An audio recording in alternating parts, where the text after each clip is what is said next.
Selamat malam Bapak Ibu, Saudara-saudari yang dikasihi Tuhan.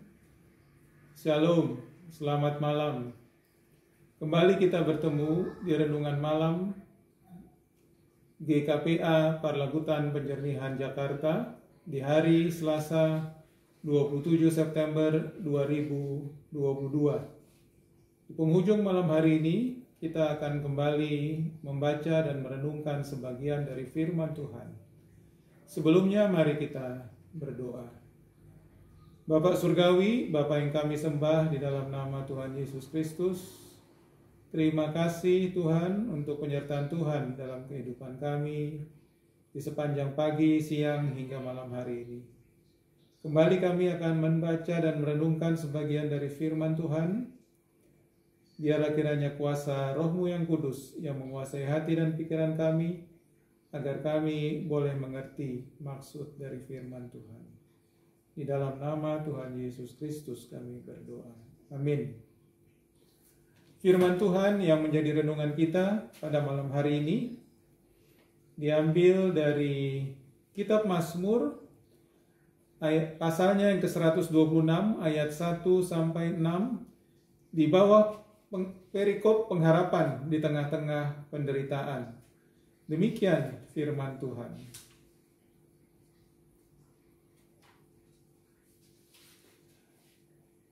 Pengharapan di tengah-tengah penderitaan. Nyanyian Siara.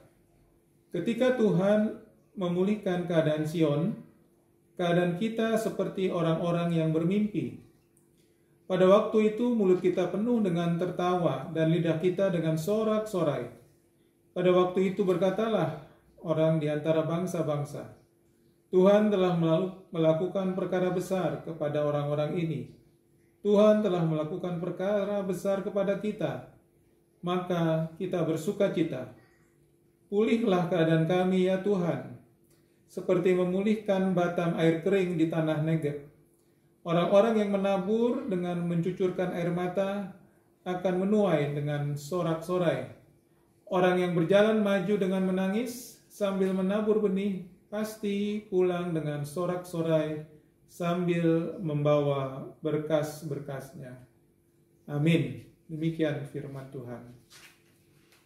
Saudara-saudaraku terkasih, tema dari renungan kita pada malam hari ini, tetaplah bersabar, Allah akan memulihkan. Kita sudah pernah mendengar dan mengetahui perumpamaan Tuhan Yesus mengenai seorang anak yang hilang, yang tertulis di dalam Lukas 15 ayat 11 sampai 32, yang mengingatkan kepada kita begitu besarnya kasih setia Allah kepada umatnya, bahwa kasih Allah seperti kerinduan seorang bapa akan kepulangan anak yang dikasihinya. Walaupun anaknya tersebut telah banyak berbuat kesalahan dan dosa, namun sang bapa menerima kembali anak yang hilang tersebut. Dalam pembahasan Mazmur 126 ayat 1 sampai ke 6 ini, tidak terlepas dari kisah tentang anak yang hilang tersebut. Lebih tepatnya merupakan suatu kelanjutan tentang pengajarannya, bahwa setelah Allah mengangkat kita kembali dari kuasa dosa, maka Tuhan akan melakukan pemulihan dalam hidup kita.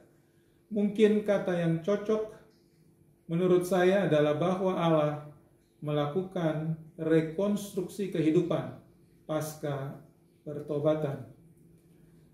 Sungguh Tuhan memperingatkan kepada kita bahwa dosa itu sungguh menghancurkan kehidupan di segala bidang kehidupan. Kita bisa baca bagaimana bangsa Israel yang telah hancur karena dosa yang mereka perbuat. Namun kasih setia Allah selalu menyertai mereka dan akhirnya memberikan pemulihan kepada mereka dengan memulangkan mereka dari pembuangan ke tanah mereka. Di satu pihak, mereka bersorak-sorai atas pemulihan yang telah Tuhan lakukan. Namun di sisi yang lain, mereka akan menangis menghadapi masa depan mereka. Sebab saat mereka pulang, mereka melihat bahwa negara mereka begitu hancur. maka kehidupan mereka harus kembali dimulai dari awal. Saudara-saudaraku yang terkasih, di dalam Kristus Allah menata ulang umatnya yang telah dirusak oleh dosa.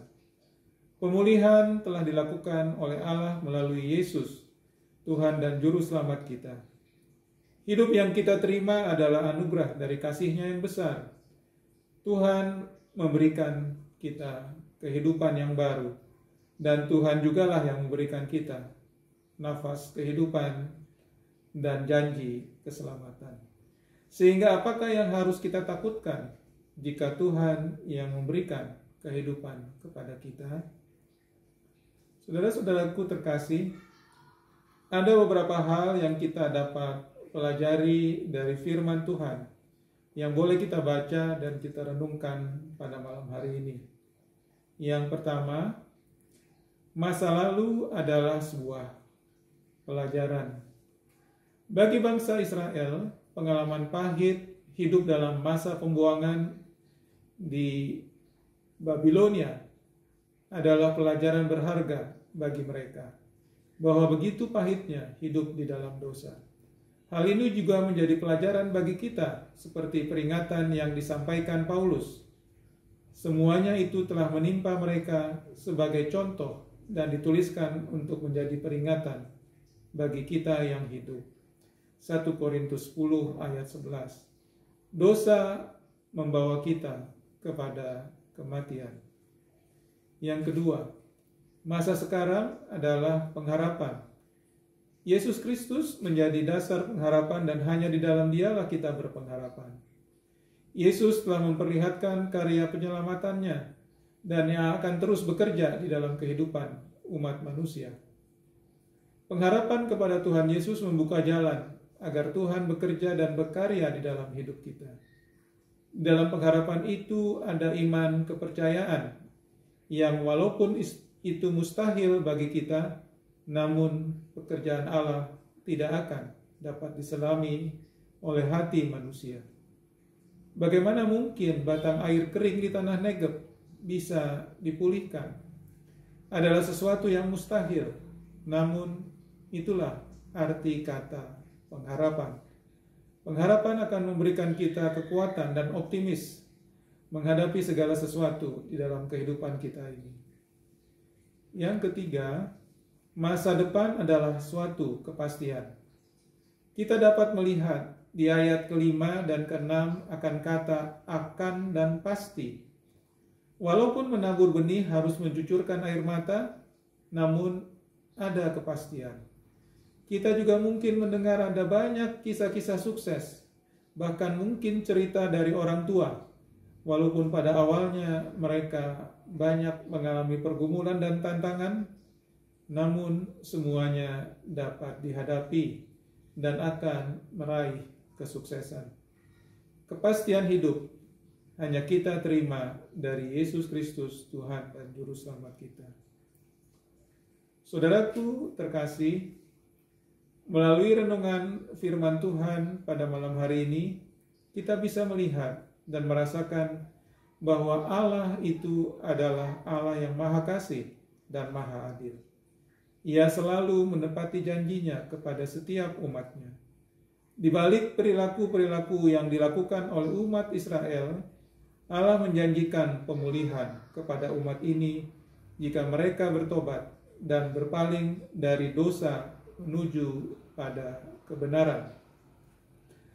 Di dalam Kristus, kita boleh melihat Allah menata ulang umatnya dan kita semua yang telah dirusak oleh dosa. Pemulihan telah dilakukan oleh Allah melalui Yesus, Tuhan dan Juru Selamat kita. Hidup yang kita terima adalah anugerah dari kasih-Nya yang besar. Tuhan memberikan kita hidup yang baru dan Tuhan jugalah yang memberikan kita kehidupan.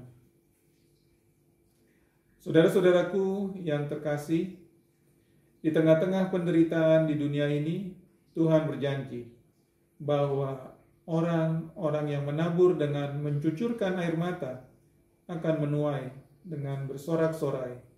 Orang yang berjalan maju dengan menangis sambil menabur benih, pasti pulang dengan bersorak-sorai sambil membawa berkas-berkasnya. Tetaplah bersabar. Allah akan memulihkan kehidupan kita. Amin. Mari kita berdoa.